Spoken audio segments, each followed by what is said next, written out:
I got married when I was 21 to someone who was totally wrong for me. My mother had passed away a few months earlier, and I wasn't thinking clearly. That morning, as I woke up, I had a bad feeling about the day. But to be honest, the wedding was already a disaster months before it even happened.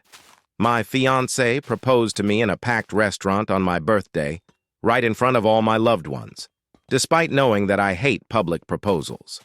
I had confidence and self-esteem issues, and he knew I wouldn't say no in front of everyone. Part of me thinks his choice was pure emotional manipulation. A year later, with no prior discussion about a wedding, since I didn't want to marry him, my mother's death had sent me into a tailspin. For some reason, I thought getting married was the right thing to do. So, we set a date. He wanted October 9th, 2011, because of the date pattern 9-10-11. But that was only 4 months away. I managed to convince him to push it back to December, but he was really eager to make it happen as soon as possible. He took over all the wedding planning. The only things I contributed were my favorite color and the idea for a photo booth. He didn't want a wedding full of unnecessary flowers, so we only had my bouquet. He shot down my idea for a buffet and insisted we only have one starch, so I gave up corn for mashed potatoes. He had me walking down the aisle to some Swedish electronica. For the wedding favors, he insisted on these circular pieces of yellow stone. The stone was significant to him because his mom had loved it and had even tried to start a small business around it before her passing 3 years prior. They were handed out at her funeral, and he was adamant that we distribute them at our wedding. I understood his sentiment. My mother was dead too, and I empathized. But where did my mother fit into his plans? The answer was nowhere.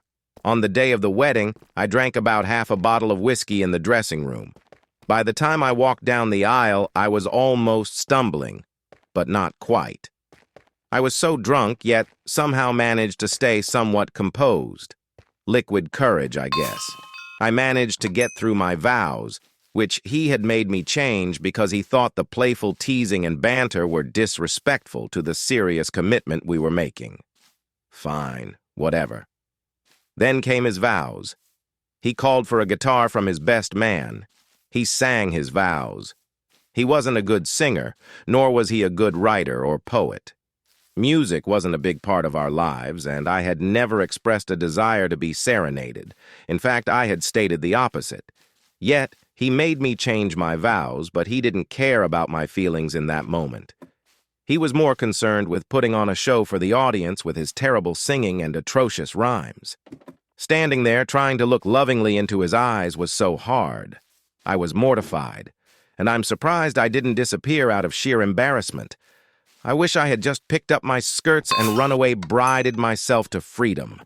But I didn't.